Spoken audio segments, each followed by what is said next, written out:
P is for perception, and C is for Cosmopunk.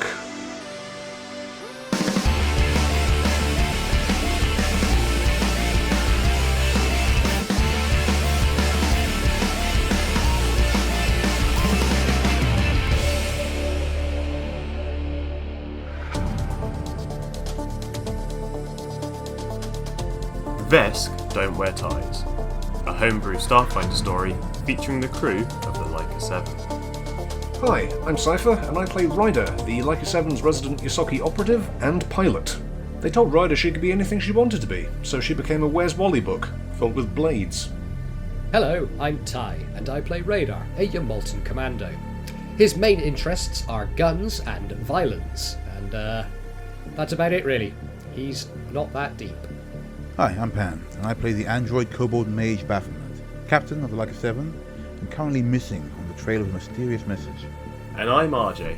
I normally play the ship's Vesk mechanic V, but I don't have to think of an intro for them this time because I'm the GM. Yay! Having created new fictitious identities for Ryder and Radar by hacking the Veskarium central database, the crew arranged a meeting with Dr Kizashi, a senior drone development technician at the Conqueror's Forge Weapons Division. After introducing themselves as their alter egos Edward Voss and Camilla Fontaine, they made arrangements to visit a drone technology demonstration and potentially place an order. Following up on this, they met Dr Kizashi and witnessed the drones they were preparing to buy in action in a live-fire weapons demonstration using prisoners captured by the Vesk as targets. Radar's keen eye noticed some of the prisoners in the demonstration were Azlanti, while Ryder noticed the big, black-scaled, mean-looking Vesk she saw while sneaking around earlier was back to view the demonstration as well. Dr Kizashi formally introduced him as Chernet Azdriah, the head spook of the Veskarium secret police and the Secretary of State for the Department of Sight. Despite this, Ryder apparently managed to avoid any suspicion and placed the drone order as planned, using the fictitious banking details she and Radar hacked into the system earlier. Ryder and Radar then treated themselves to some new personal armour and weapons at the Vesk's expense and headed back to their hotel. Episode 6, The Laika Gambit. Yeah, it's the next morning. You wake up. What a lovely day on the Conqueror's Forge. Yeah, Ryder's going to go to the window and open up the curtains and have a look outside at Conqueror's Forge. For one last time... Fairly normal day. It's about sort of like 9ish in the morning by the time you're up. Pretty quiet outside today, quieter than normal. There's less people bustling around. She is going to order breakfast up to her room. Going to ask for some kippers again. But also she would like to do one or two things once breakfast has arrived. Yeah, I suppose before we get to that, Radar, it's the morning. Are you awake yet? Yes.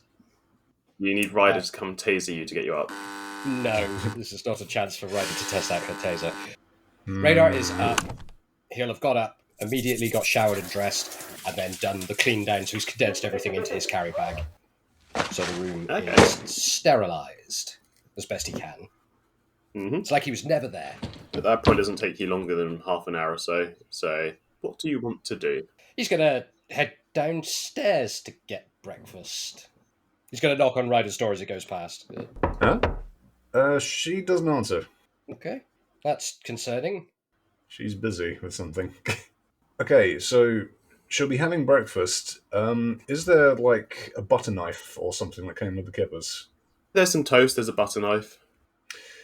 Okay, Ryder's going to have a look around her room for stuff that she can use as an improvised weapon. She's going to want to have a look for some talcum powder that she can put in a little bag or something and just blow in someone's face if she gets cornered or whatever.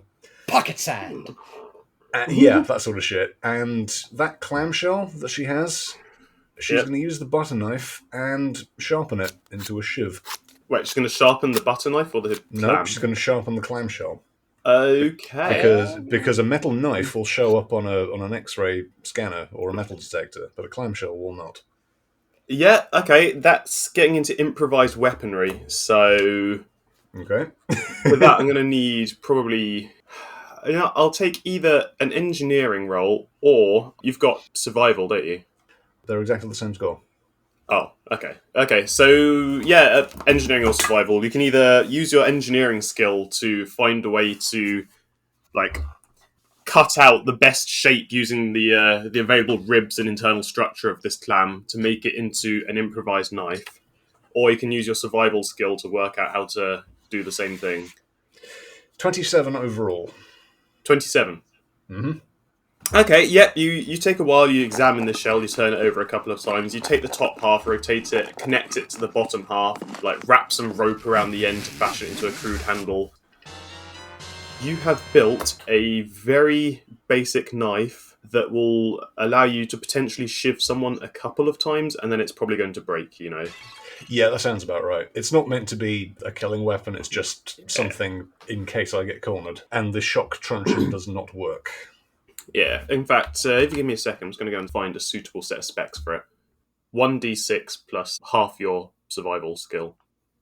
So maximum 12 damage, probably. And you can only use it a handful of times. You're not quite sure exactly. Each time you use it, roll a d6, and if it's under 4, then it maintains its integrity. If it's above 4, then it breaks. Okay.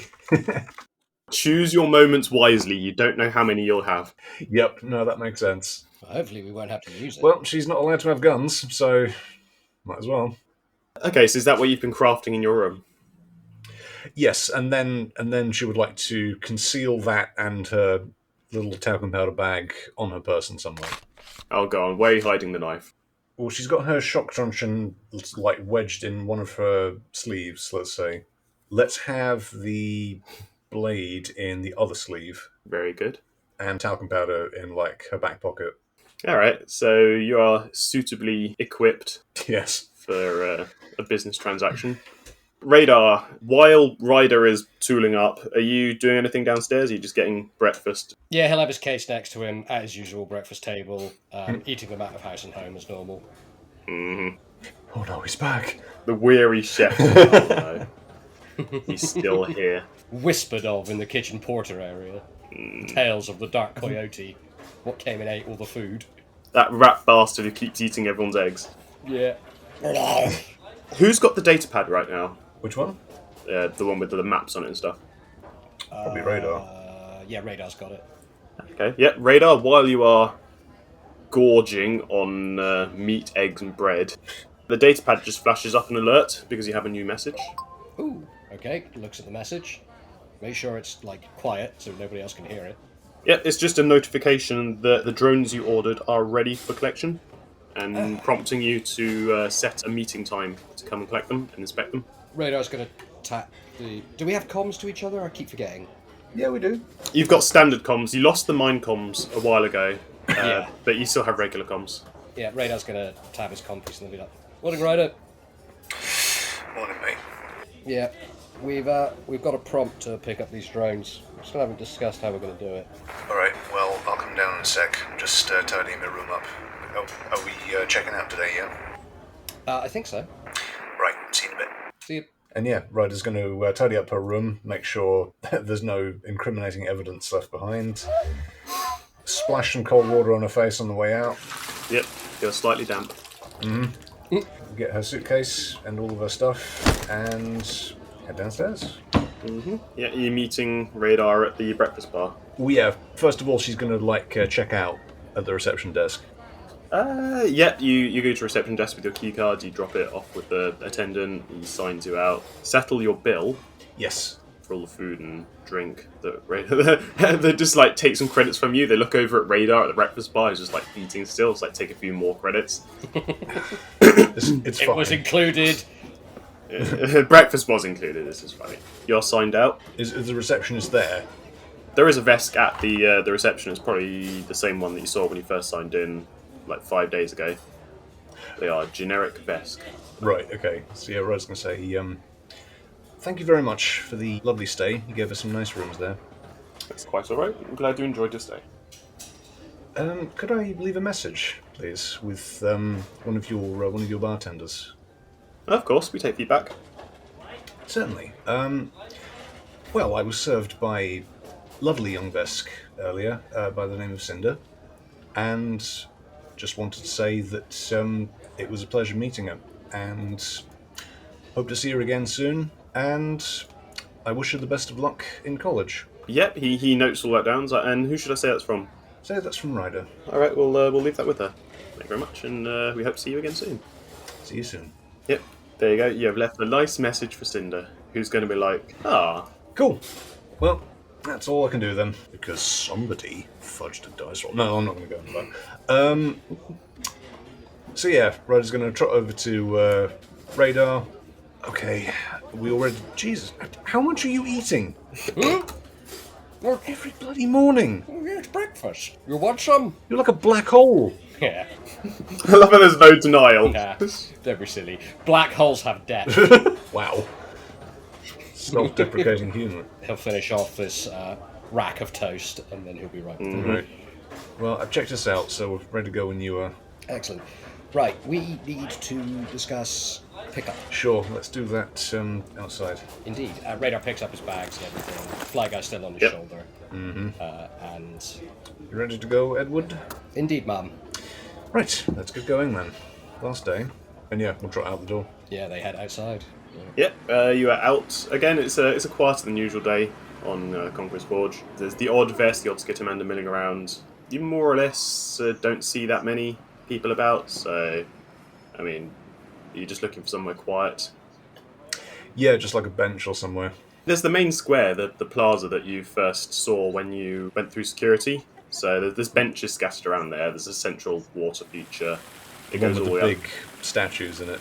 The two statues are by the entrance. This is just beyond that. So you've got a big water feature. It's a fountain that goes all the way up to the top of the civilian sector and then collects at the ceiling because gravity's weird here.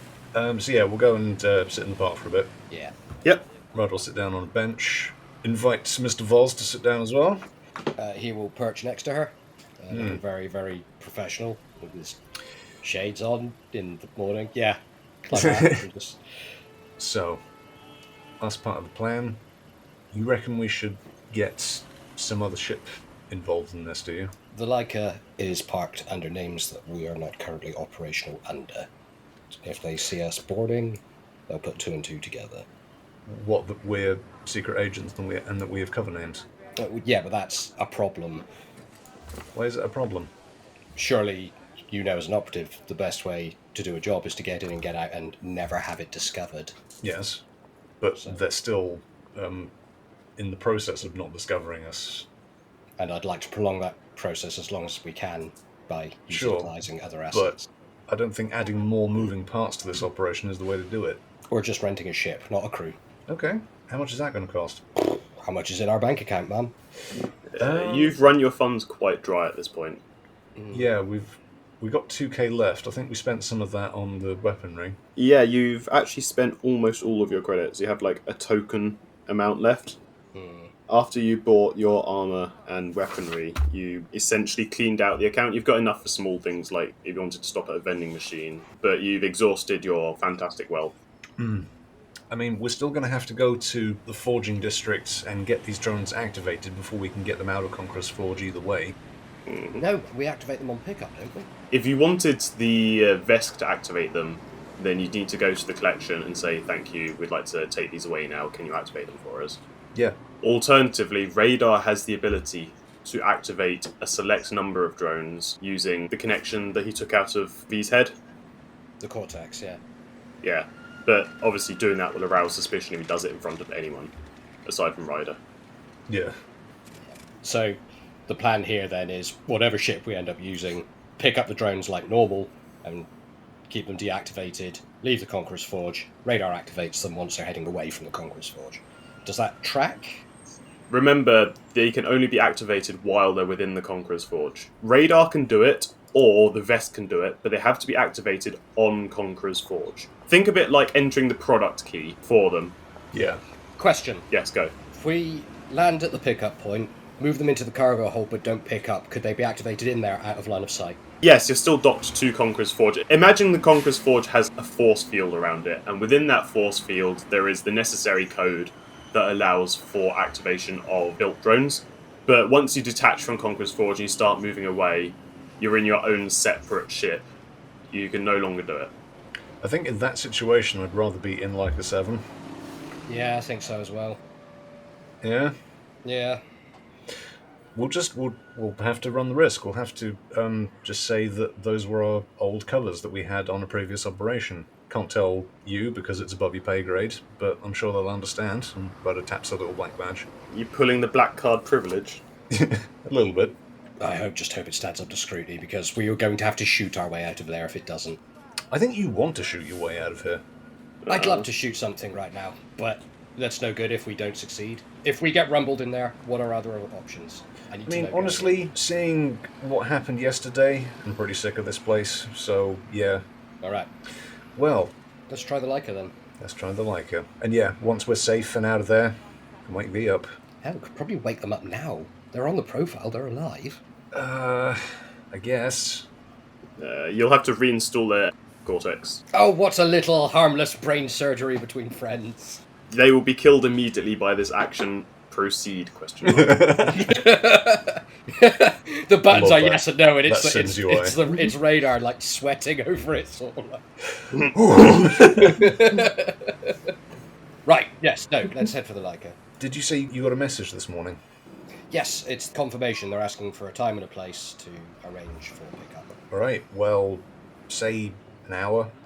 That should give us plenty of time to fly the Laika to the docking port and get over there. Then you can get in. We'll both inspect the drones together. You'll inspect the drones, Spam. I'm there as your bodyguard. Sure, but I can't wake them up. You need V's. You need Flyguy to do that. No, I need V's cortex, and I need to be not seen by the rest of the Vesk to do it. Well, in that case, I'll run some interference and I'll act as a distraction. So we'll do please and thank yous. We can pick them up inert, put them in the cargo hold, and just activate them in there. Okay, as long as that won't ring the dinner bell anywhere else. It shouldn't do? Can't see why it would. Unless I'm missing something. We might be missing something. Either way, I'm sure we'll cross that bridge when we come to it. Yeah. Right. You could always roll for it. Like an int roll. Yeah, what am I rolling? Roll. Like an engineering roll specifically, because it's... or computers, either's good. All right, well, you're better at both. So. Go, autistic coyote brain. That's a 1. So that would be 19. 18. Okay, so you're not sure. You reckon that they probably maybe won't notice that some drones just activated themselves. I mean, what are the chances? Right. What are the chances that they have some kind of centralized system that keeps track of every drone and records whether any of them activate for no reason or not? I mean, who's to say? Sounds legit. I'm guessing I can't roll either because Radar's already done it. You could roll to assist, but you're not going to be able to work out anything definite. That would just add 2 to the roll, making it 20. Yeah. Between the pair of you, who knows? Can't win them all. If you're lucky, maybe not. Maybe they do. Right, well, either way, we'll head back to the Laika then in that case. Yep, so you're already near the security area because you're in the main plaza. Outbound security isn't as tight as inbound security. There's like a gate and a queue, and they're logging each person that leaves. Mm-hmm. There's a couple of you ahead of you in the queue. One of them flashes a card, like a security card, like yours. Yep. One of them just has paperwork. There's a second. The best looks through it. He instants the computer. They're recorded as leaving. They're waved through. You're up next. So it's just a Vesk in the kiosk. Just looks up at you. It's like, papers. Ryder just very nonchalantly flashes her black security card. Very good. They present the reader to it, and it flashes the little green glow that you've seen on them. So, Cool. Ms. Fontaine, thank you very much. And yep, she trots on through. Next, please. Radar moves up and hands over his card. He holds the reader up to it again. There's a second, and then it flashes green. And so thank you very much. Hope to see you again. Nods. You can tell this Vesk says that a lot. Like, they say it with no emotion whatsoever. They don't mean it. They're not even looking at you, kind of thing. No. Yeah. But yeah, so you're now into the main hangar system area. There's the multiple racks upon racks vertically and horizontally of different ships. Do you remember where you parked? Oh my god, are you doing this to us right now? RJ, it's been a month. Yeah. Mm-hmm. Yes. I know what hotel rooms we were in. Does that matter? No, because you didn't park your Laika in the hotel room. But yeah, Shit. I'm just taking the piss. No, Okay. you walk back to the particular docking bay. The Laika's still there. It's still hooked up to the life support system. Oh, good. So V hasn't died in there while we've been gone. It's still locked, isn't it? Yeah. No one's been in it. We haven't checked yet. We should probably check. Yeah. Okay, so Ryder's going to very professionally and calmly walk up to Laika 7, tap in the code to get in. Before she gets in, though, she's going to check over her shoulder to make sure they aren't being watched one last time. Go on. Give me a P is for etc. Okay. P is for etc. 18 plus 15. 33. 33. The security guard who was at the desk, he's looking down at you. Aside from that, you can't really see anyone.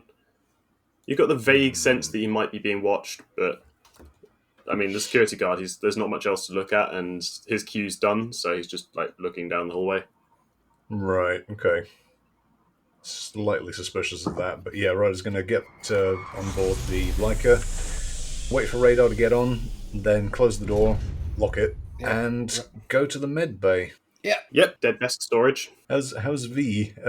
I guess they were put into like some kind of sealed container in the wall or something. Yeah, you put them in a med bay that was, I think you said it was built into the side of the wall, and it's got like a fog. No, I've inside. been storing them into basically the deep freezer where we keep all like the greens and the meat that we need. Look, right here next to the ham and the sausages. You put them in the freezer? The disrespect. They won't know. They're like They one of won't those. know. They're like one of those frogs that can survive the winter by like stopping their heart. You open the door and it's like they're sort of like got like the clawed hands in front of them and they're like. All right, so you've cultivated a really. vesicle. They're doing Jack Nicholson at the end of The Shining face. Yeah. Yeah, Rudder's gonna like climb up on the med bay and like wipe the dust off of the med tube. V's still in there. They're still alive. They're not doing anything Hey, on buddy. account of being in a coma. Mm-hmm.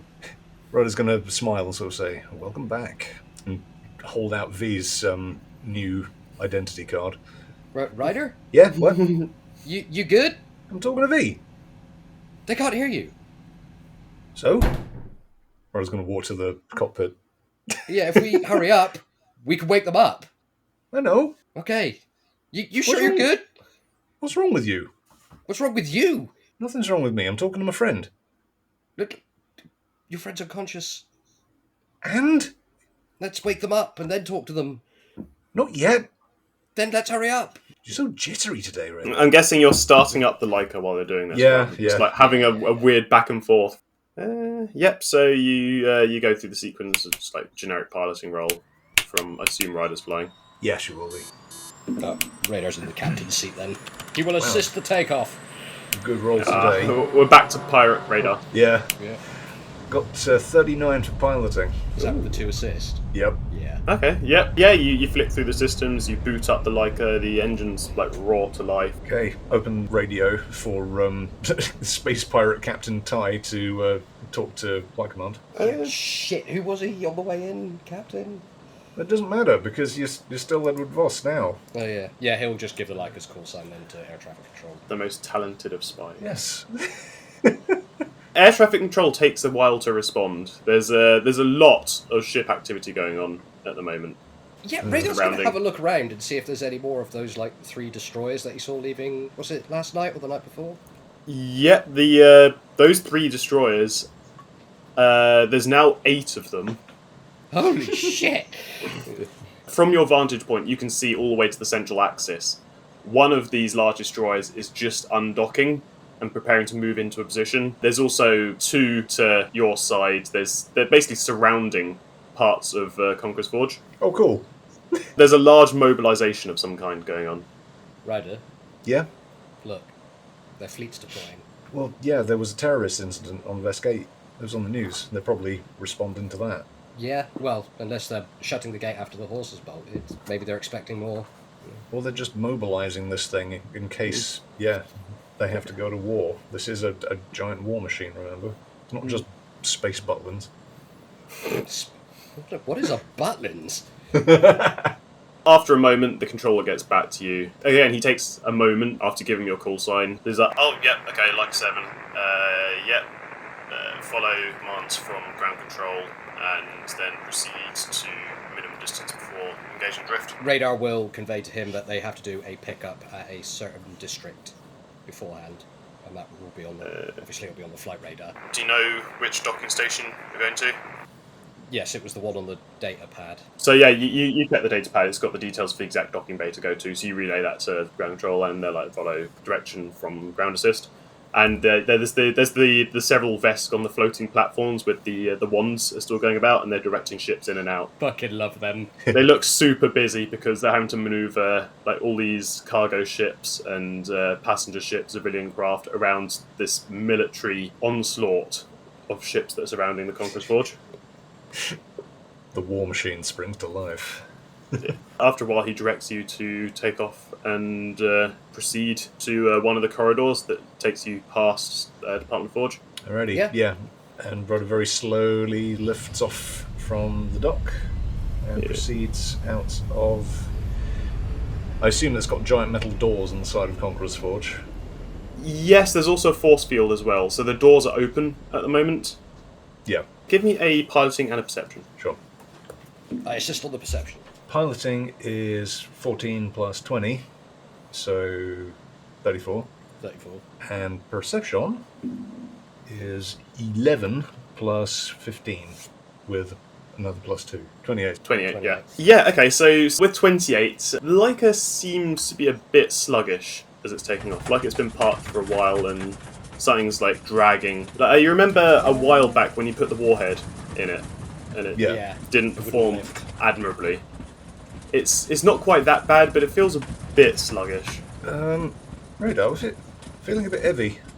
Yeah, I'm feeling that too. Keep following the line. I'm going to do a quick sweep. Radar gets up from his chair and heads immediately to the cargo bay. Yep, there's the cargo bay. There's everything as we left it. One van, a bunch of junk. 72 heavily armed Vesk. No, it's just a van and... Oh, he'll head up again, head to a computer and do a systems check. Computers? Yes, please. That is 14 plus 17, 27, 31. 31. Yep, the Laika itself is completely fine. There's no technical reason why it's being slowed down like this. Whatever it is, the problem is external. Are we still tethered to something? Radar's going to thing on the thing and be like, the ship's systems are fine. Did they forget to unhook us? Ryder's going to look out the window and see if there's like a clamp on one of the fucking landing gears or something. There is... you can't see it, but for some reason it's not as nimble and sprightly as it normally is. Have we got external cameras where we can check the external parts of the vessel, or does somebody need to physically go out there? You have windows. Radar's just going to run through all the windows and have a look. Yeah, look out the windows. Nothing... Perception? Actually, yeah, you're not perception. Perception. P is for perception!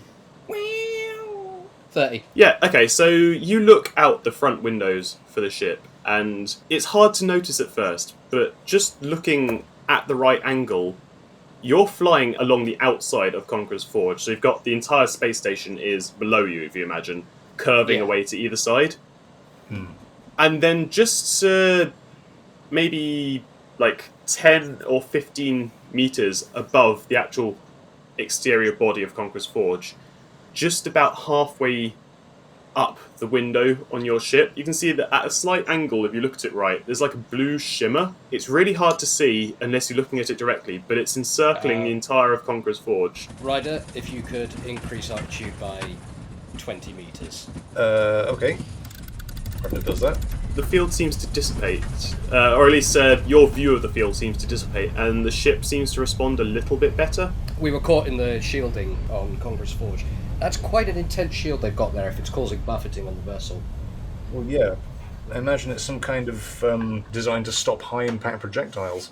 Yeah, we are not. We are hopefully neither of those. Well, if I fly careful enough, we won't be. Yeah. Right, Radar jumps back in the seat, a bit happier now that we're motoring properly. Yeah. So what's the district we're heading to? Your datapad has the details for the cargo bay that you're looking to approach. You can see it, it's quite far up the side of Conqueror's Forge, and you remember when you took the flight with Dr Kizashi and her team? Oh, Yes. And you remember you went outside of the Conqueror's Forge and then went around it and then went back in as a quicker way of transporting yourself around? Yeah. Yes. It's that part of the ship again, so once you start getting close to it, you start recognising specific parts of it. On top of it, there's a cargo line for ships that are dropping things off or collecting things from the Department of Forge. So, Okay. Well, we'll hop in the line then. Yeah. so yeah, you follow it down, there's a cargo bay with the doors open. Does that correspond to the details we got on the datapad? And yeah, it's numbered correctly to the one that you need to land at. All right, Ryder. There we go. Okay. I'll set us down nice and gently then. Yeah. Yeah. Just land casual, but not too casual. Land casual. Yeah. Yeah, again, as you get closer to the actual body of the ship, in order to get close to the hangar, you can feel the ship slows down and starts to drag and feels very ponderous. Like you're almost having to fight to force the Laika through this shield, which permeates all the way down to the metal body of the space station. So by the time you actually get into this hangar, you're really having to put effort in.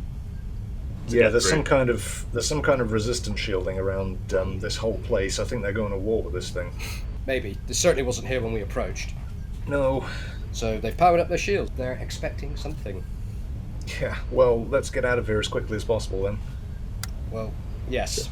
Whatever they're expecting, if they think it's big enough to be a threat to the Conqueror's Forge that they need to shield this place, I don't want to be here when it arrives. Vesk are very cautious people. Are they? Looks at V. I mean, V isn't. Yeah. Not all Vesk. But yeah, as you approach the hangar as well, you can see the doors are open. There's another Vesk with a pair of wands. He slowly directs you to an empty bay at the far side, and then the hangar doors slowly close behind you. These large, heavy blast doors, slam shut. But as they close as well, the effect on the Laika reduces until it feels back to how it was as you bring the ship into land. Yeah, Ryder's going to very gently set the ship down and get the briefcase ready, get all of her stuff ready, and get ready by the airlock with Mr. Voss. Yeah. So, final go over the plan. What is exactly happening here? What am I doing?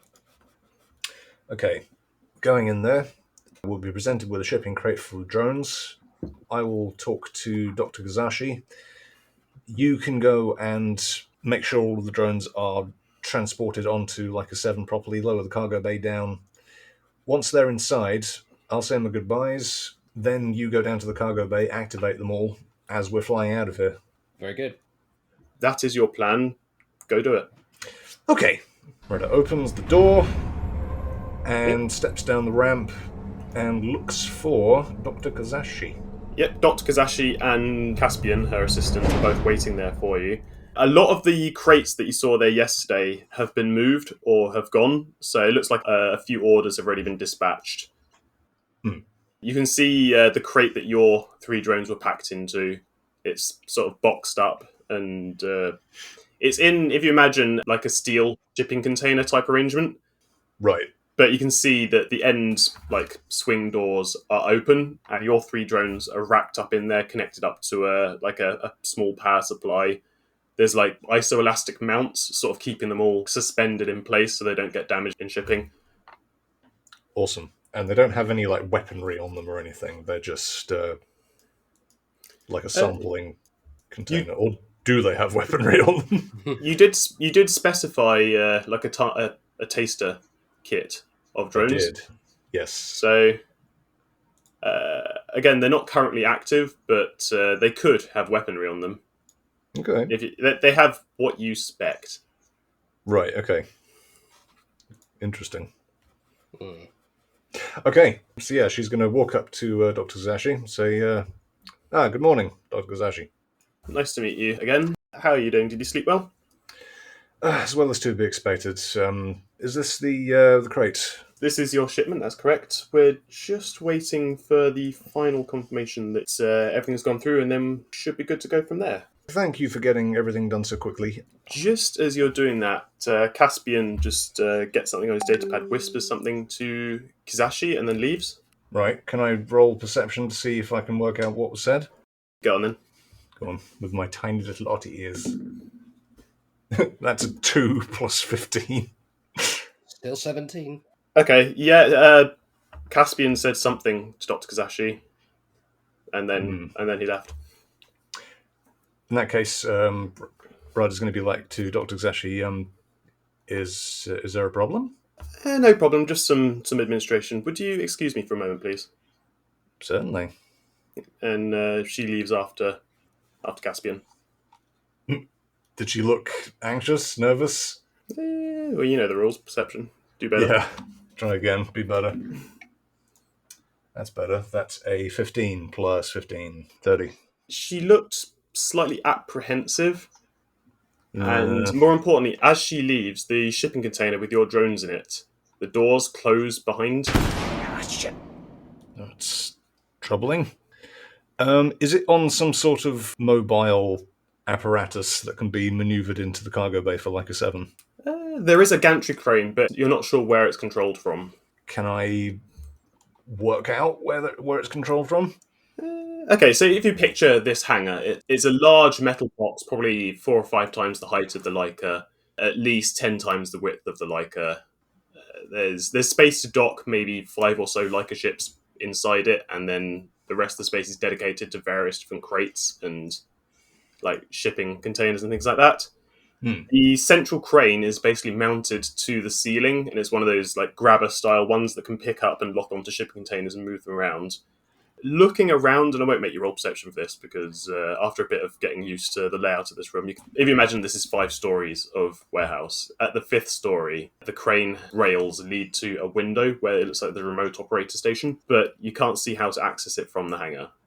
You think you probably have to go deeper into Conqueror's Forge up to the 5th level, and then there's a room that's dedicated to it. Well, I'm wondering if Radar would be able to hack it if push comes to shove. It's a remote crane, but it's not a AI crane, if you get what I mean. It's not. Yeah. It's something where there's a physical joystick to move it around. Okay, what about the doors to this crate itself?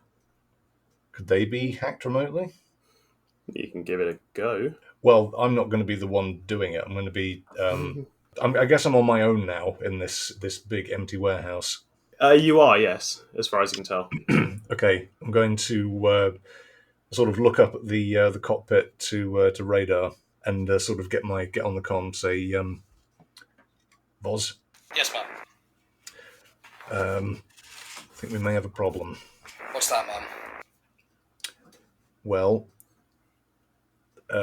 Dr. Kizashi looked slightly apprehensive just now, and then left me down here. See these doors to this crate down here? Mm-hmm. How easily do you reckon they would be to open? Was that a perception or a computer's roll, RJ? Perception to work out how difficult they are to open. It'd be an engineering to just straight up attempt it. All right, so 16 plus 17 for perception. Okay, so you're done in the Laika. You're going down to meet up with Ryder. No, he's just looking from the cockpit. Oh, from the cockpit, you can see that it's a standard pair of servo doors with an encrypted servo lock. So you can guess that it's probably normally it's controlled by a remote, potentially from the same kind of system that operates the crane. From what Ryder's told you, it's probable that either Dr. Kizashi or Caspian has just closed the container while you're unattended in the cargo bay. They're not wireless, Ryder. There's nothing I can really do, not without a full toolkit. Ryder's going to go up and test the door to see if it's actually locked or if it's just been closed. Yeah, you go up to it. There's a pair of bottom of door to top of door handles. You give them a gentle tug, but they don't budge. Yeah, it's definitely locked. She might just have to wait then, because this is worrying, but at the same time, there's nothing she can really do to get it open or get it onto the Laika. RJ, what else is in the hangar with us? Lots of boxes. Many crates. So you're basically no other ships or anything. No other ships. Your drones are in a standard shipping crate, but there's tons of other standard shipping crates around. They're all also locked up. There's also half-size crates. From the ones that are open, they're just boxes of what look like spare components, like nothing too interesting. Are the docking doors shut behind us? The doors to the cargo bay that you've entered have also closed behind you, yes. How thick were they? I believe I described them as blast doors. Blast doors, yeah. I imagine they'd be equivalent thickness to the hull around them. And this is a warship. It's not even a warship, it's a space station. It's a war space station. Yeah. That's no moon. It's a cigar tube. It's a navigator vessel. Yeah, can I get perception rolls from the pair of you? Sure. Yeah. Oh. 25 for me. 1, 2, 3, 4, 5. 22 for me. Yeah, that's pretty good. So while you're looking around this this cavernous cargo bay, there's an observation window up near on the 5th floor where the gantry crane is. Yeah, you can see Dr. Kizashi. And guess who? Is it Secretary Azdriah? Yeah. Azdriah. And yes. And they're both watching you specifically, Ryder. Ryder's going to look up with them, completely blank expression. Yep, he doesn't react. It's like he's waiting for something. Waiting for something there. Yeah, he's just got his arms behind his back watching you. Ryder's going to do the same. Oh, I know out of character what's coming. Do you? I think so, yeah. Wait and see. Ryder, you're an operative. You know what a trap looks like. I mean, yeah, this is obviously a trap, but I don't know where it's going to come from. Radar's in the Laika, right? Yep. On the bridge. He's going to go to the science station, and he's going to do a scan of the hangar bay to see if there's anything invisible and three-legged heading our way. Go on. So, what is that, computer's roll, plus the thing from the Laika? Well, that's a 19, plus the computer's roll, plus 17, 29, 36. 36, yeah, okay, so you go through various systems. There's a subsystem dedicated to reading heat signatures. Oh dear. There's 9 heat signatures identified in parts of that cargo bay. Ryder, you're not alone. I suggest you head back to the Laika. Oh boy. As you say that, there's a booming voice coming over an intercom that echoes throughout the cargo bay. And it's just, do I have your attention yet? Ryder's just going to nod up at the observation bay. They say that a rat caught in a trap will gnaw its own leg off to taste freedom again. I wonder what you will do. Ryder's going to look up to him, smile, flip him off, duck behind the cargo crate and go invisible. Roll initiative. So I got 17 plus 11. 28. 28.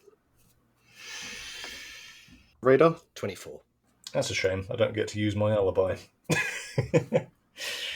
Well, my plan is to just bunker up the Laika and then just use its chain cannon on everything. Well, no, we've got to scoop up this cargo crate first, but we can't have this conversation yet. Oh, right, yeah. I mean, there's always the tactical nuclear missile launcher. Let me get inside first before you start. Turns out tactical nuclear warheads aren't that big yield. They're quite small. And also, I don't think V would approve. Maybe not. But with the yield, it could be sort of one observation deck's worth of yield. Okay, Ryder, you unsurprisingly get to go first. I'm going to step behind the cargo crate out of view of the observation deck. And, yeah, roll for stealth. Go on. Whoop! 14 plus my stealth of 21. 35. 35. Yes, you become invisible to the naked eye. Are you going to do anything else with your turn? Yeah, scamper back to the Laika. Okay, yeah, with a 50 and a sprint action, you can get inside the Laika and back up to the console where Radar is. Okay, in that case, I'll just appear next to Radar. Ah! Over the intercom, you just hear, "So be it." I think we've been rumbled, buddy. Let's get out of here. Yes, but what about the drones? Scoop them up. The cargo hatch is down. Yeah. Better idea. You fly, you scoop them up, I'll hop in the weapons console and deal with our 9 friends out here. Roger. Wait, 9? Yeah, there's one more than 8 and one less than 10. There's 9 of them. I didn't see a bloody thing. Oh, they're invisible, aren't they? Oh, whatever. Come on, let's just go. Let's just go. Yeah. So, yeah, that's. I guess that's the end of my go. I'm back in the seat. You used pretty much your entire movement action to get back to the ship. And again, from the windows, you can see the viewpoint. Dr. Kizashi's there. They still look pretty nervous.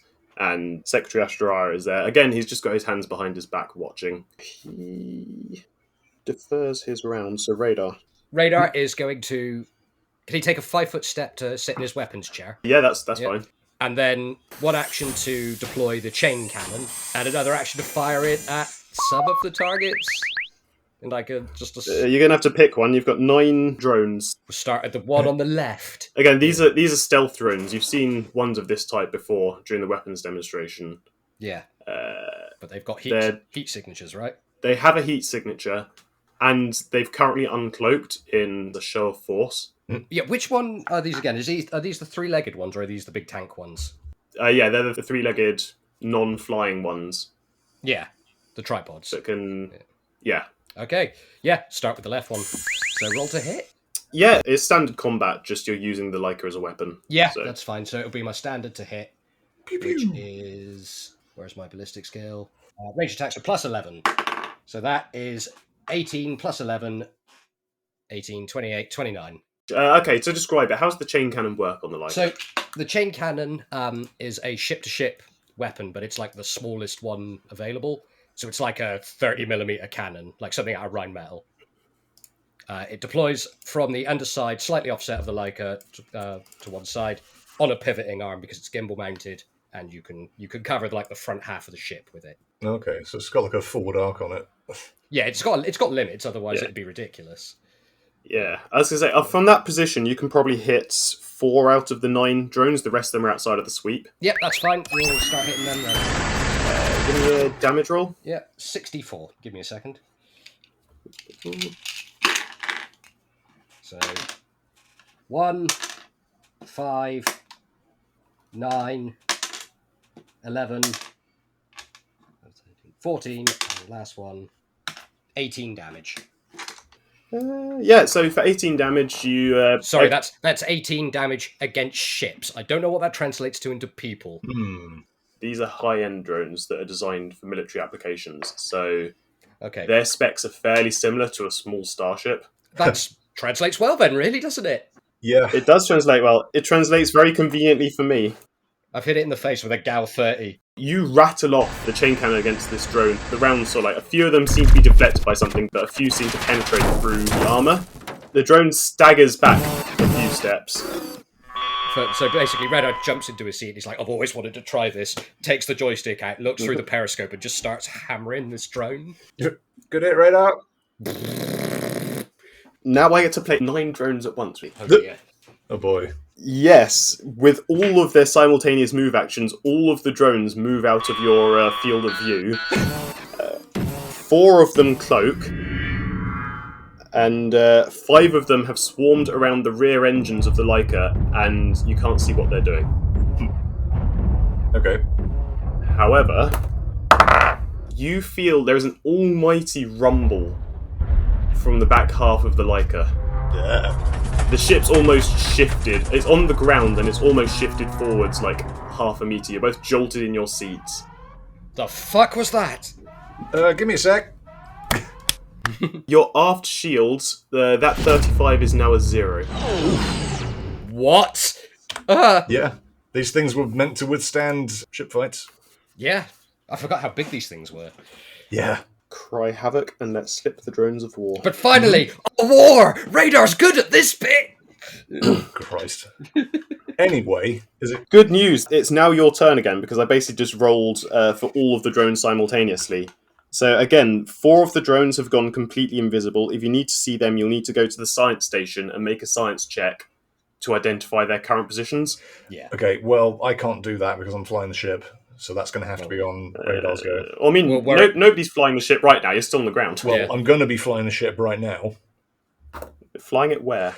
I want to do 2 things. First things first, I want to see if I can do like a big back blast of thruster power to get rid of whatever's behind us, or at least disrupt it for a moment.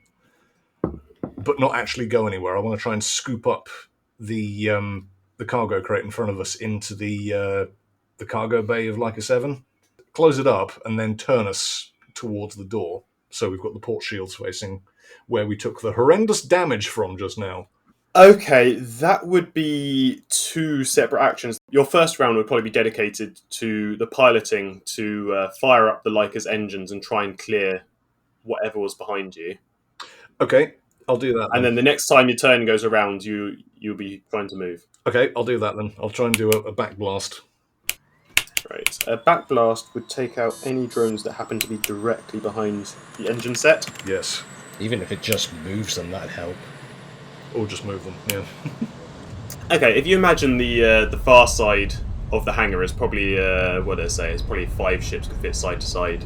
You direct all of the power to the rear engines, you gun the engines. There's a massive, cloud of smoke as these 5 massive engines clatter into life and blast a jet of power backwards. You feel the entire ship rocks on its landing gear, almost pushing itself down and forward into the docking bay. The landing gear crumples the floor beneath the Laika as the ship basically shoots a jet of thrust back beneath it and basically fires itself forward from a landing position.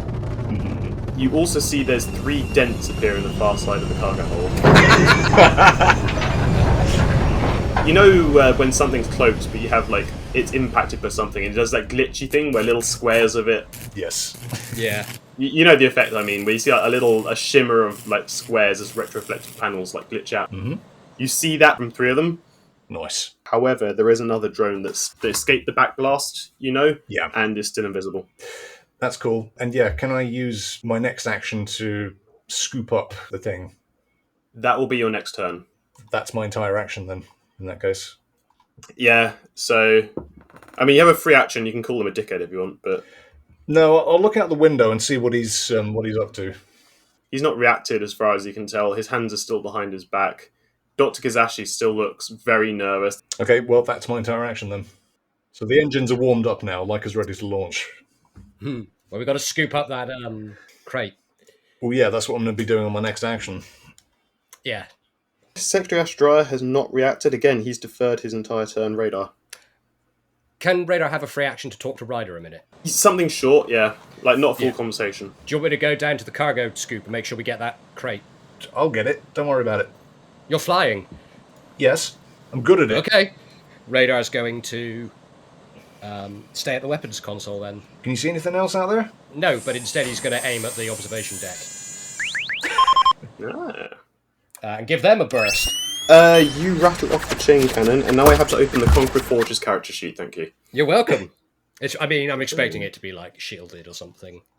Like they'd expect an attack on it, but it's... Oh, of course. It's more to voice my disapproval of the situation.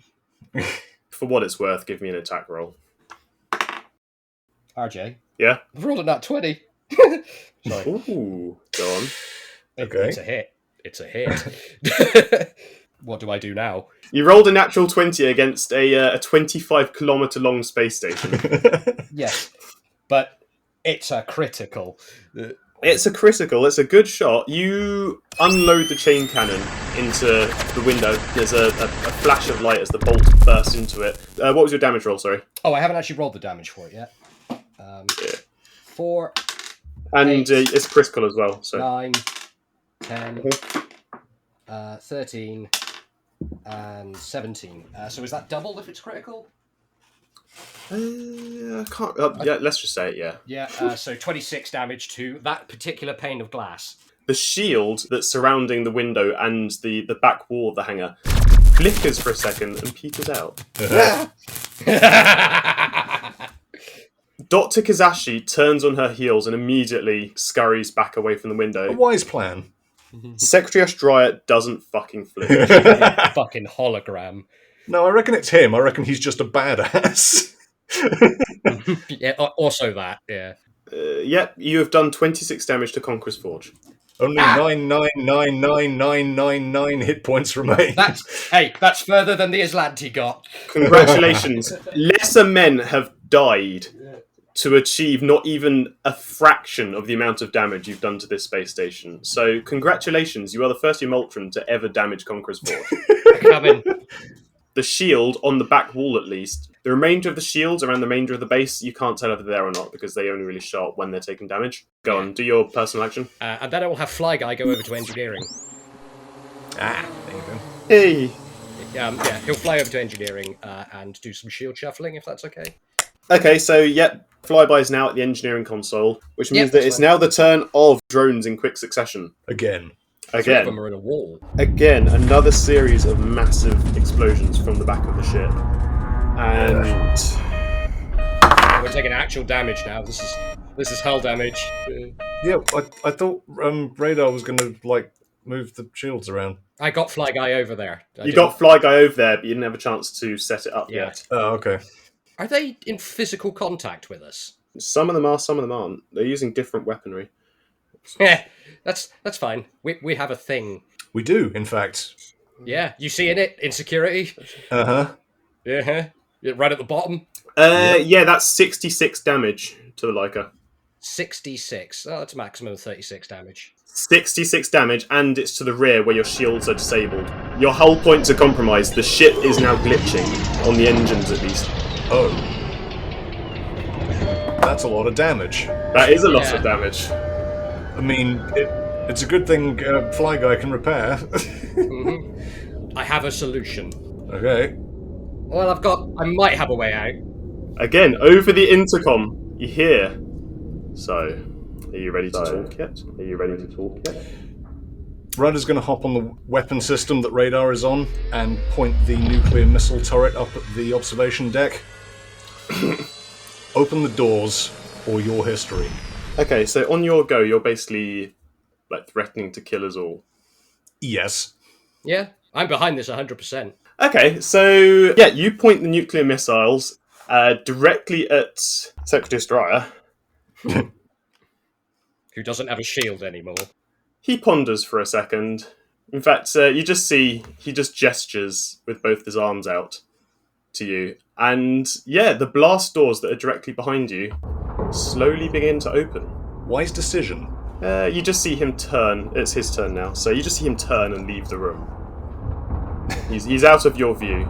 You are still, however, in combat because behind the blast doors there are 8 warships. 8 destroyers, yeah. 8 destroyers around this door. Around the space station, and your ship still can't currently fly. Right. What do you do? Have we got the crate on board with the drones? Not yet. You never got to the point of moving the ship into position. Whose turn is it? It's yours. Yeah, it's your go.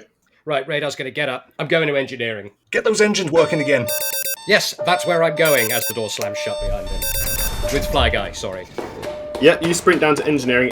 The damage itself is pretty bad. The engines, they've taken a lot of direct hit damage. RJ, can I cannibalise parts from one to get another working? You probably need at least one engine working in order to have full other systems on the ship, which leaves you 3 other engines potentially that you might be able to take parts from in order to make it work, but it's something that will take time. At this point, you're not directly in combat, so you've got some breathing space, but the ship isn't going to be in a position to leave. I've got a horrendous idea. What? Is it kill everyone? No, not necessarily. Some people might die. Step 1, get the crate in the ship. We'll just have to drag it in. Drag it? How? It's the size of 500 vans. Update to that plan. Step 1, activate those 5 drones. Have them break out of the cargo container, get on board our vessel. Step 2, we shift drive in the hangar. No, if you enter the drift in the hangar, everyone dies. Well, can you activate those drones inside the crate then? Yes, I can do that at least. Radar does that. Will we be in control of them? Yes? Question mark? But it's pointless if we then have to have them fight all the other drones, because the other drones will win just from numbers. The drones that you can see, they're not actively attacking you. They've stood down for the moment, and they're just idling, almost. Are there any on the hull? There's 3 that got fired into the back wall. There's a 4th one that's invisible somewhere. 5 of them are on various points on the hull. We've got a shock grid. Yep, activate the shock grid. Yeah, but we need to work out what we're going to do after that. Because we're going to need to move quickly to get those other drones active and breaking out of that crate and shooting back and then getting onto our ship. Physically cannot move. What? The ship is not capable of moving currently. Your engines have been damaged to the point that they do not function. And it's going to take too long to repair them. Radar. What? The datapad has a new message. Radar's just going to throw his hands up in the air and just look at the datapad. It appears to be Dr Kizashi, but it just says tick-tock. It's followed up by a second message, and it's just whenever you're ready. Raider's going to stare at that for a moment and blink. And then he's going to go straight up to the cockpit without a word, just hand it to Ryder and shrug. What do you want to do with this? There's a new message. It's just come in. It says TikTok. Fire all missiles? I think we might actually have to talk to this person, you know. I just wanted to go home! What? Nothing. I can't hear you when you scream into your hands, Radar. It's fine. Let's just... We'll talk on the intercom. I'm not meeting in person. I'll meet him in person. I swear to God, if you shiv him with a sharpened clam. What? Why would I do Nothing. that? And also, That you was don't know about the sharpened clam. Shut the fuck that up. was out of character, sorry. Okay, then. Yeah. Ryder's going to step out of the cargo bay with her hands up. Yep, over the intercom, this is like, you do want to live after all. Stop gloating and show yourself. In the time that Ryder's been going out there, Radar has buckled on his new armour. Probably wise. Yeah. But he's fully tooled up, guns and everything. Oh, really? They're slung. They're slung. It's just they're within reach. He has quick draw. It's not a problem. You're out of combat temporarily. The drones have stood down. You exit the ship. You can see now that 5 of them at least have basically linked themselves onto parts of the ship, and there's a series of fist-sized holes that have permeated almost entirely through parts of the engine room, out the other side, and then into the floor of the cargo deck. No, he's not going to be happy with that. Luckily, they're in a coma. Luckily. Yeah.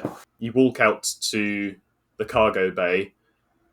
At the far side of the room, the door that Dr Kizashi had left through earlier slowly raises up again, and behind it there's a security team of Vesk, all military fatigues, body armour, each carrying a rifle. They march out into the main hallway, and then behind them walks the Secretary of State himself, his arms still behind his back. So, can we talk now? What would you like to talk about, Secretary Azdriah? Well, first of all, I suppose there's the fact that you've been trying to steal from the Veskarium. Oh, I wouldn't call it stealing. Just acquiring military assets for reasons that don't concern yourself. Radar's going to pipe up and say, so what gave us away? Okay, so out of character, what gave you away is way back when you're in the server room, Ryder, who decided to carry a clam around with them for the entire campaign, rolled pretty high to be imperceptible at the point when he was passing by, but not quite high enough, and he didn't see you, but he did catch your smell. Right. And then later on, when you went to the weapons demonstration, you still had that clam with you, and he rolled a second perception roll against you, and just happened to catch that smell again, which first aroused his suspicion that something was wrong with you. Are you telling me we got caught because of a clam? I'm telling you, you got caught because of a clam. Bullshit. And because Secretary Azdriah rolled really high for perception. Of course he did.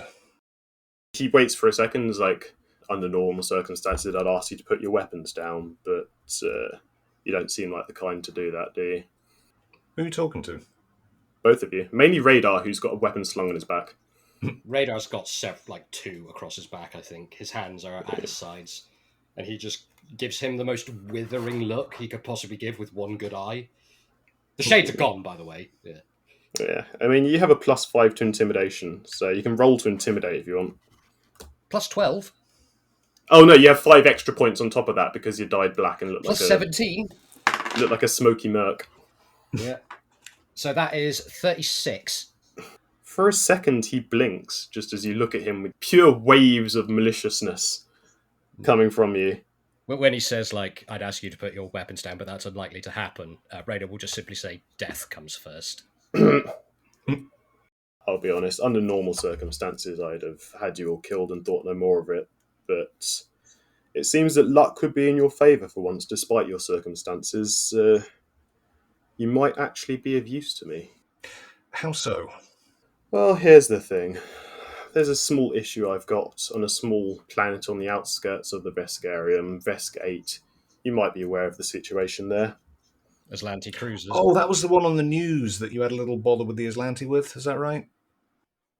The public story has been that it was just some kind of terrorist incident, a failed raid, something minor. However, beyond the veil, there's a bit more to it than that. probably 6 or so months ago, the Vesk came into possession of a remarkable kind of technology. A small, compact, drive-type machine that could be used to alter the weather, the ecology of entire planets on a very short timescale. Now, this sort of technology, of course, we immediately put to use as a test at Vesk 8. It's a mountainous, rocky, cold planet, one that could be improved by a more acquiescent climate. I see. Through some means, the Azlanti Empire seems to have got an idea about this tech and decided that it would work a lot better in their hands. Now, the sort of technology that can be used to terraform a planet can just as easily be manipulated to destroy one. And the issue I have is that that technology is now falling, as we speak, into the hands of the Azlanti. And you want our help to get it back? Exactly. Well, as Secretary, we would love to help, but there seems to be something wrong with our thrusters at the moment. Not sure if you noticed that. Yes, I did notice that. Luckily for you, again, you're on perhaps one of the greatest engineering space stations ever developed by any sentient species, so it would be a trivial matter to have your ship repaired. I have something to say. Go on. We'll do this for you. You fix our ship, we get those drones that we paid for. Mm-hmm. And something else. Go on. I want all of your intelligence on White Ladder. White Ladder. White Ladder. Ever heard of them? Come on, Secretary. You know who they are. I know of them. Everything that you have on them. Give me a moment. He turns to Caspian. He says something hushed. Dr. Kizashi nods and then begins walking back out. Seems fair enough to me. Most of the information we have on them, I don't see any reason not to share with you. I mean, under normal circumstances, the Vesk fleet would simply annihilate the ship carrying the weather manipulation technology. We have the blueprints for it. We can recreate it at our leisure. But the politics of the situation are slightly more complicated than that. You want to send a message to the Azlanti that they can't simply wander into your territory and help themselves. We know. I do, but they were clever enough, the Azlanti, to not directly incursion upon our planet with an Azlanti ship. They used, or as far as we can tell, mercenaries. I believe you saw some of those mercenaries during the weapons technology demonstration yesterday. Oh, that's who those were. Those were the survivors from the Azlanti cruiser. We didn't get much information from them, but we do know that there was a second ship that took the prototype weather device, left Vesk 8, and is currently making its way beyond the Veskarium towards Azlanti space. Were it up to me, I'd just send in the Vesk fleet, annihilate that ship, and be done with it. But due to treaties that have been signed between the Vesk and the Azlanti, such an act would be a provocation to war, which even I can admit isn't something that would be beneficial to the Veskarium currently. I'm sure it would be beneficial to everyone else for two fascist states to wipe each other out, but that's another thing entirely. Ryder. He raises an eyebrow to you. Ryder smiles. You know what? He smiles back. So if a third party was to say, intercept this vessel and destroy it utterly, would that be acceptable to you? That would be more than acceptable to me. That's, in fact, exactly the ideal outcome to me. You're not worried about retrieval of the weather device, you just want it destroyed. We have the blueprints, the technological framework, all the information we need to recreate the device. The Azlanti, on the other hand, they only have the device, none of the background information behind it, and the knowledge of what it's capable of. So, as far as I'm concerned, obliterate it, retrieve it, I don't care. Just make sure it doesn't reach Azlanti space. Then I have one more ask. Go on.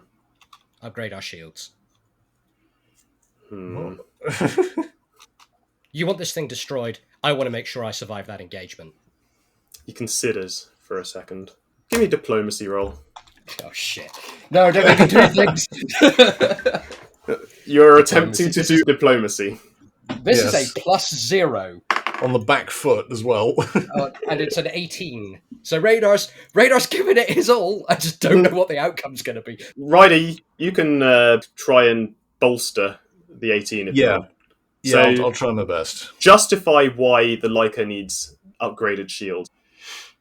Well, you want us to do this thing for you. Presumably you want us to survive, just in case you ever need our services ever again. Make it worth our while. And then, again, diplomacy. That's a nat 20 for diplomacy. Ooh. It's a skill, you need the total. What's the total? 28.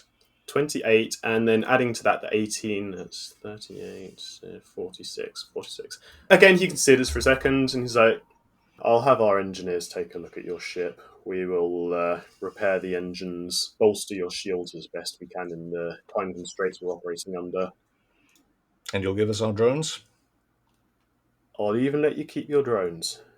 Your black cards, however, you'll need to return them. Radar takes his out, Sure. bends it in half in front of it, and hands it over. Yep, he nods. Yeah, Ryder takes hers out, bites it, and gives it back to him. He rolls his eyes for a second and then takes the card with the chew marks through it. Yeah, he just takes both of them, crushes them in his hand, and just lets them fall to the floor.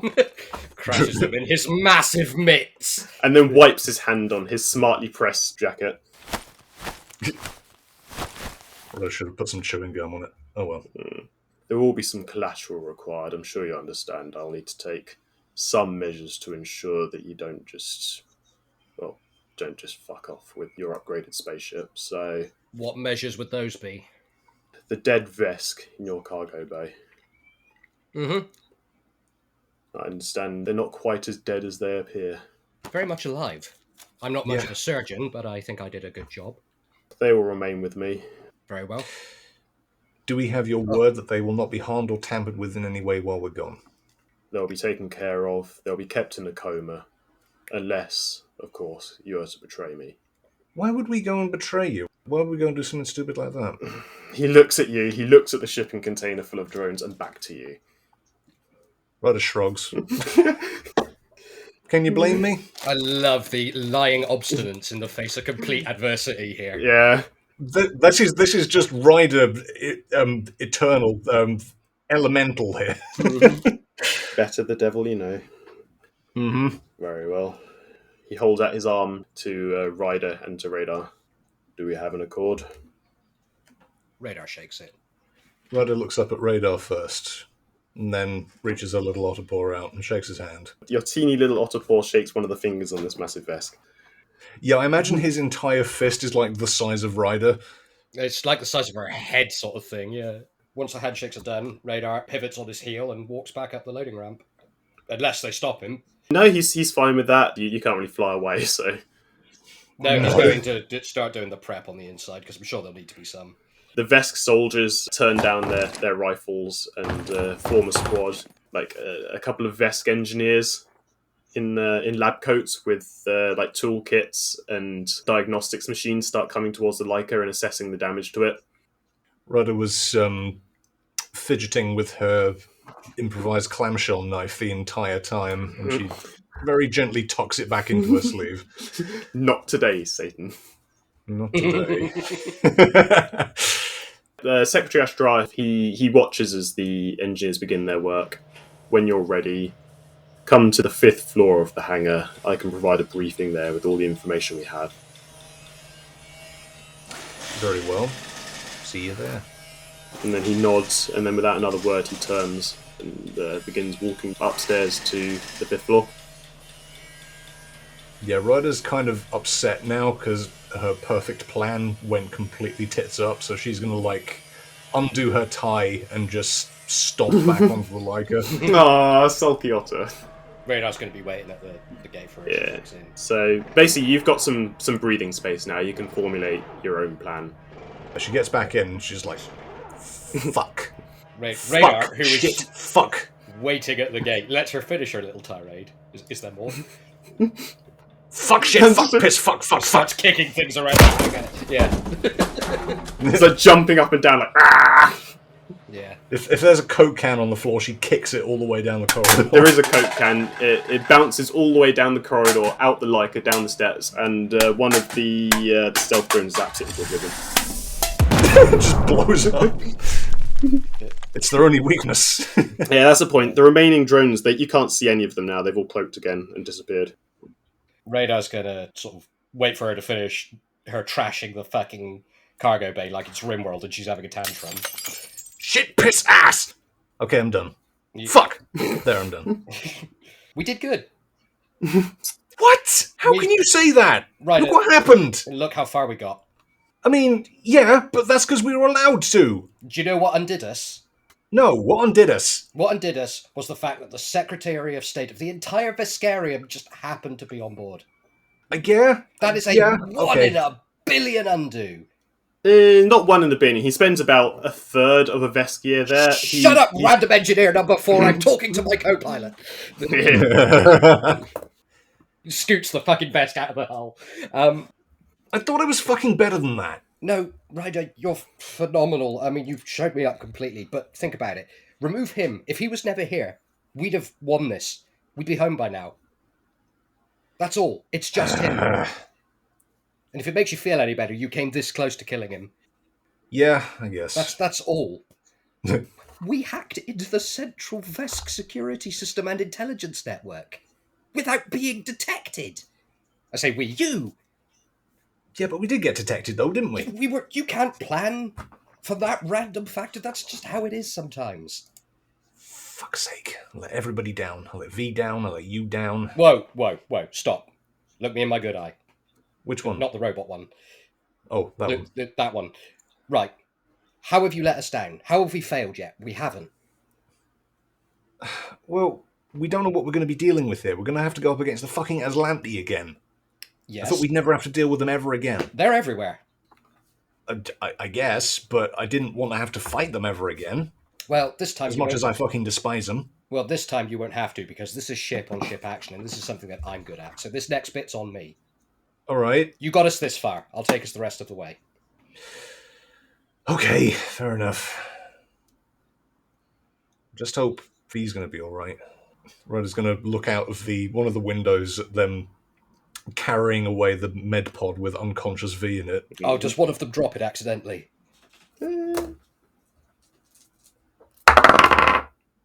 No.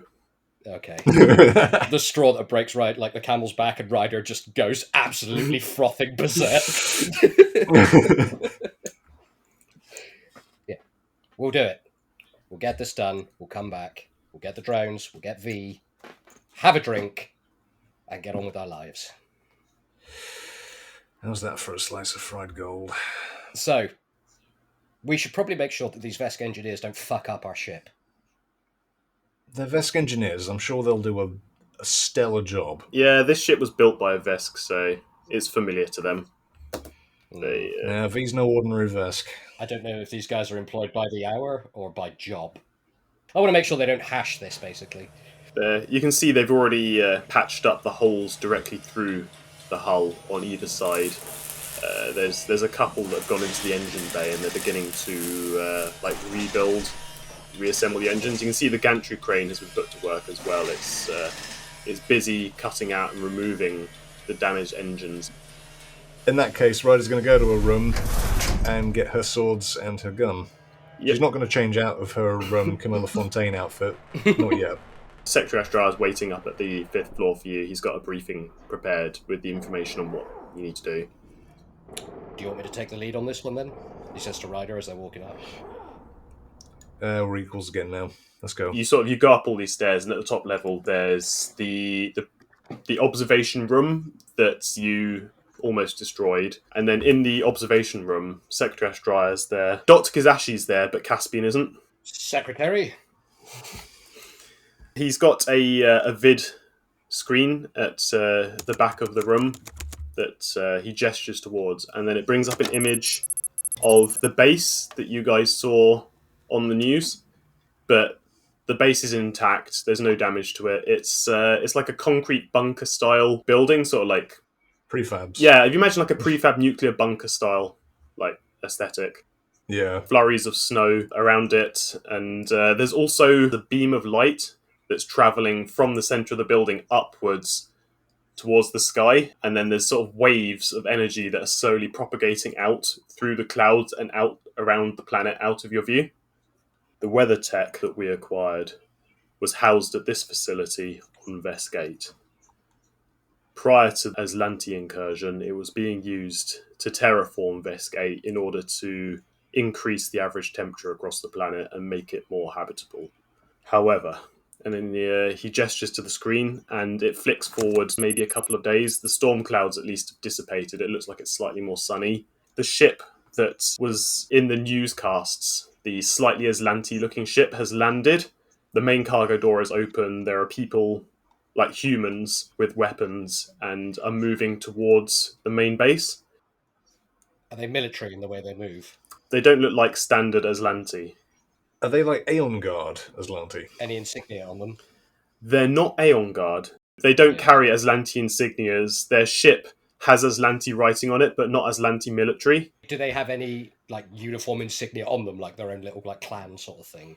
They do not. This series of images, it looks like it's been taken from a security camera. How many of them?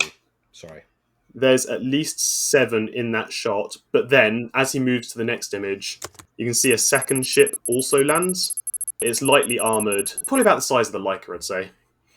These 2 ships are mercenaries, but reading between the lines, it's fairly clear this is the work of the Azlanti. What do you need us to destroy?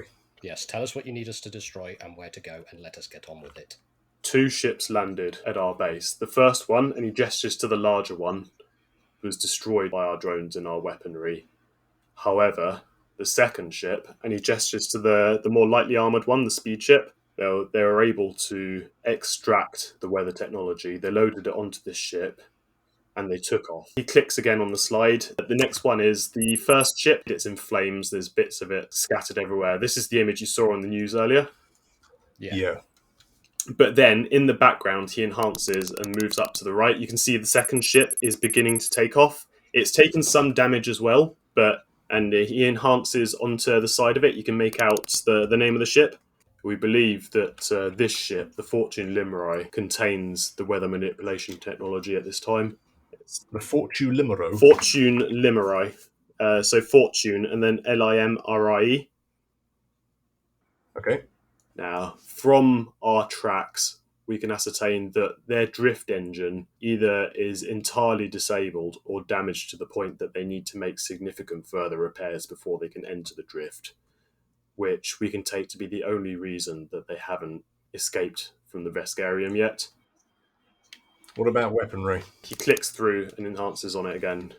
As far as we can tell, axial laser with at least a 90-degree total sweep, 2 top-mounted turret guns, singular lower-mounted turret gun, and further rear-mounted turret gun with, and he clicks again, enhances on the side of it, potential for missile capability as well. Good.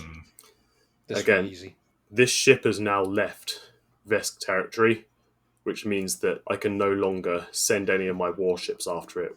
It's up to you, essentially, to destroy this ship, destroy the technology within it, or recover it. Do you wish for confirmation that the weather technology is on board, or do you just want it destroyed? I require proof, of course. Videographic components of it. We'll need to board. Load those 3 drones we bought onto the Laika immediately. He considers it and for a moment. activate them. They'll be useful in the fight. Useful. I'm going to send them to board for us. We are 2 people against an Azlanti crew of 10. Mm-hmm. We can recover them afterwards. Very well. The drones will be loaded onto your ship. I'm confident that you have the ability to activate them yourself. He winks to Radar. Radar just glares back at him. He brings up a map of the Veskarium. You've got the Vesk Central Star, Vesk Prime, Conqueror's Forge orbiting Vesk Prime, and then the other 7 Vesk planets scattered in orbits around Central Star. And then there's a further blip. It's outside of the orbit of Vesk 8, and it's slowly, like almost imperceptibly at this scale, making its way away from the Veskarium. They're cruising. They think they're home free. Their drift engine is likely damaged, which would explain why they're attempting to escape via real space. Do they have any backup on the way? Not that we've identified yet. If anything, it would be more ships like us. People the Azlanti have employed that aren't directly Azlanti related, so that they don't dirty their hands. Likely so, yes. We'll be on the lookout for additionals. Alright. Bold as the Azlanti are, even they wouldn't bring active Azlanti military into neutral space. The Fortune Limrai is attempting to reach Azlanti bordered space, whereupon it will likely be picked up by the Azlanti from the safety of their own borders. Your mission is to intercept Fortune Limrai, destroy or capture that technology, bring me proof, and in return, you'll be allowed to leave the Veskarium. You can have your Vesk back. You'll be allowed to keep the drones, and your record of attempted theft from Conqueror's Forge will be deleted. Is that fair? She looks up to Radar, just says, Radar looks back down and nods. pleasure doing business with you, Secretary Azdriah. I'll have the up-to-date location for the Fortune Limrai dispatched to the console aboard your ship. I believe the repairs will be finished momentarily. Happy hunting. Very well. See you soon. He just gestures to the door for you. Let us go, Ryder. Our ship awaits. Yep, and indeed your ship does await. The Laika 7 has had all of the holes patched up. The engines have been removed from the rear of the ship and new ones have been installed. They look to be a similar spec. These ones have an orange glow rather than a blue glow. That's the difference. Oh, okay. We have a new aesthetic now. Are we orange now? Question, like mechanics-wise, does that upgrade our engines on stats, or are we the same performance-wise? Performance-wise, they're exactly the same. However, get to the bridge and give me an engineering roll from the engineering console. Yeah. 24. The shielding system aboard the ship has had a buff. You now have a total of 40 shields per corner. Oh, Nice. And on top of that, all the engine damage is gone. None of the systems are glitching. The ship is back to fully functioning status. On your datapad, and this has been duplicated to the ship's main console as well, you have the Fortune Limrai, the images that were taken of the ship, the ones you saw in the briefing. I've got a good idea in my head about this thing now. Crew capacity of 10, did you say? Yeah, so the Vesk estimate that there's about 10 crew on there. This is a similar class of vessel to the Laika, then? Maybe slightly bigger? It's slightly bigger than Laika. Yeah. Ryder. Yeah, what? I guess you're on the bridge with me at this point. Yeah, she's like slumped in the pilot seat with resting one hand on her chin with her feet up. Okay. Radar's going to perch. He's still sulking. Yeah, a little I bit. would be. Yeah. Radar's going to perch on the console next to her with the datapad and be like, are you okay for this? I mean, I'm pissed off, so I guess that's a good mood to be in to fight the Azlanti. It's going to be a fantastic mood. There's going to be nothing subtle about this. We're going to jump in front of them, guns blazing, and attack them in the face. Good. What's the plan? Jump out in front of them. Yeah, I think that is the plan. I mean, there's got to be more to it than that. Come on. The plan is to swift and disabling strike to their main drive thrusters so that they can't get away from us and force a boarding action. Once we've docked, I'll send in the drones. The drones, I'll tell just to basically kill anything that moves. Okay, do you want me to get nice and close? Like drop out of the drift right on top of them? I'll try and rig up the weapons so that I can fire it from the captain's seat, and I'll have fly guy engineering, so we should have all stations manned, and he sort of does the finger brackets thing. No, that's fair enough. As you're discussing the plan, the gantry crane is back in action, and it's slowly manoeuvring that crate with the drones in it into your cargo bay. There's a loud clang as the shipping container is deposited in position. Then the slow creak as those large hydraulic metal doors at the end open up to reveal the 3 drones, all still sitting in there awaiting activation. Right. Radar's going to smile, look at Ryder and be like, would you like to go and meet our new crew? Let's go and meet the crew, shall we? We can at least welcome them on board. Radar's going to stand up, head down into the cargo bay. Yep. Yeah, Radar's going to hop up as well and go down with them. Yep, this large shipping container is sitting there, lovingly stuffed between Stanley and some of the boxes of crap we've got in the far corner. Yeah. I want the GM to do a roll to make sure the box didn't land directly on top of Stanley, or leave a nice scratch along the side. Yeah, sure would be a shame if that van got damaged in some way. I respectfully refuse. Right, they're in there like carrying racks, aren't they? Right now, which is it? One of each that we've got. Yes, so you asked for basically a sample pack. You've got one stealth drone, one heavy drone, and one flying drone. From the tech demonstration, you know roughly what their capabilities are. They're also capable of functioning on their base AI. So I can just give them an instruction and they'll do it. That's it, yeah. So while they're operating in this mode, you can't take direct control of them, but you can give them commands and say right, shoot this or attack this, don't attack this. But I can awaken them. You can activate them, yes. You're within Conqueror's Forge and the doors to them are open. So yep, Radar's going to get out his little wrist pad thing that he synced up to the implant that V gave him, tap in the activation codes, and here we go. And as you enter the command, all three of the drones, the glowing dots around their front optical sensors, activate. They each detach themselves from the stabilization isoelastic mounts that were keeping them in place in the container. They all drop to the floor. The flying one catches itself and begins hovering just inside the crate, and then they all move outwards into the Laika 7 cargo bay and just stop there. And then it comes up on your datapad awaiting commands. Excellent. Hello, boys. Welcome aboard. I'm not going to test their capabilities here, Ryder. We're just going to have to take the manufacturer's word for it. But we've seen their capabilities. These things will work. Flyby beeps, and one of the drones beeps back. Come on, these things knocked out Laika 7 in 2 hits. 9 of them did. 9 of them did, yeah.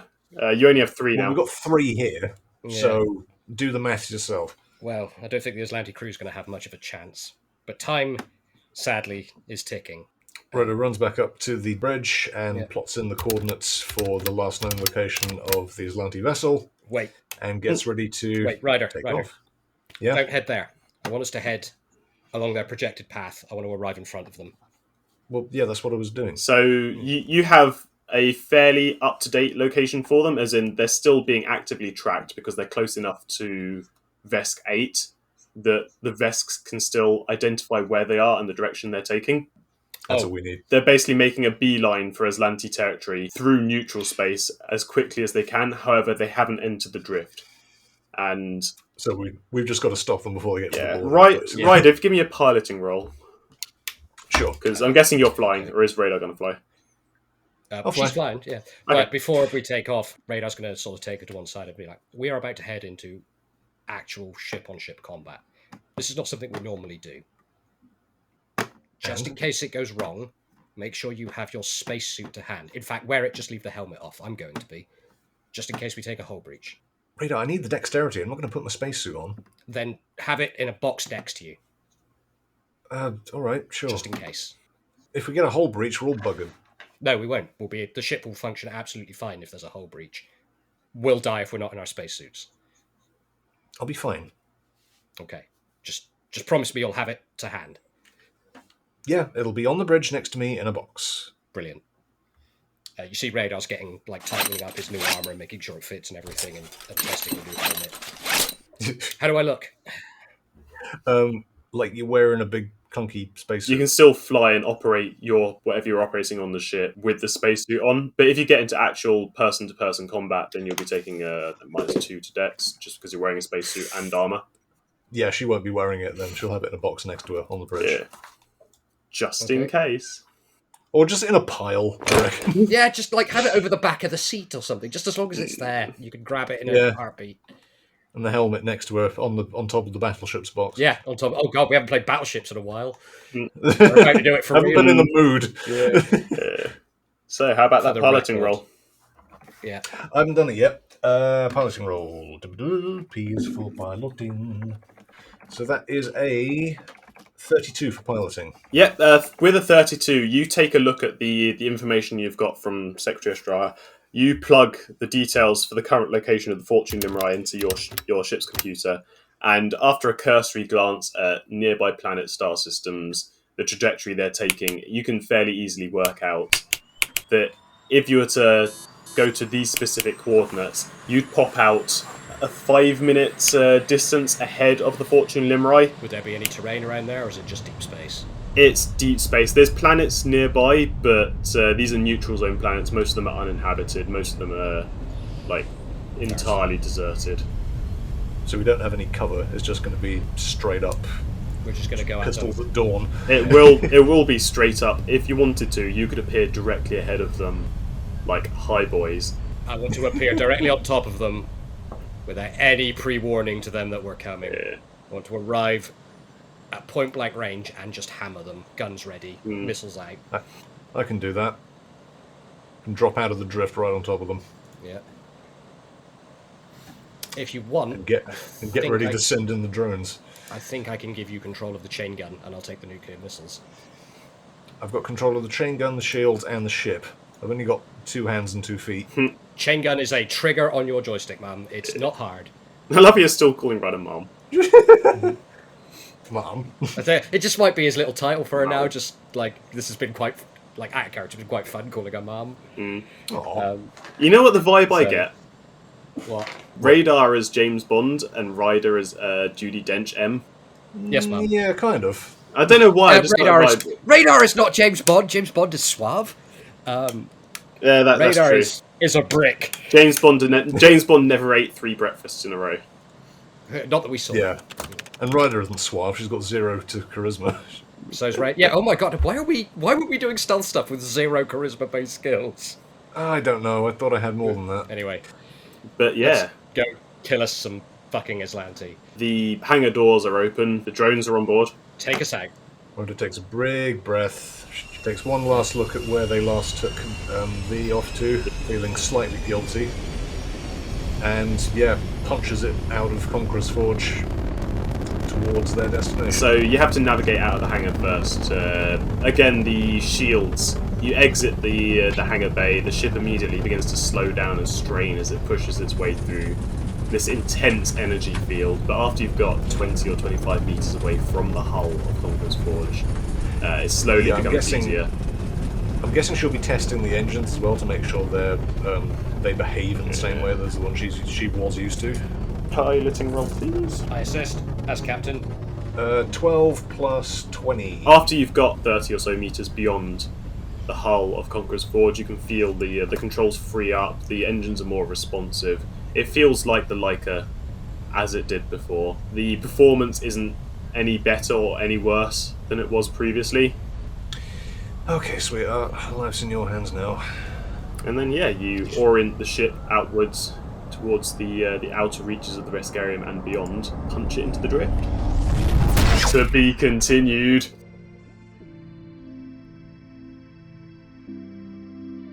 Ahoy hoy everybody, Cypher here, aka Ryder, and once again thank you for listening to Cosmopunk. If you're still listening and you like what you just heard, why not tell your friends about us? That'd be really cool of you.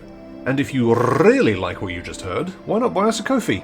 Links to our Twitter, Ko-fi, Discord, and all of the other places you can listen to this podcast are in the description below. Once again, thank you so much for listening, and we'll be seeing you all in 2 weeks' time. Till then, shoot straight and roll high.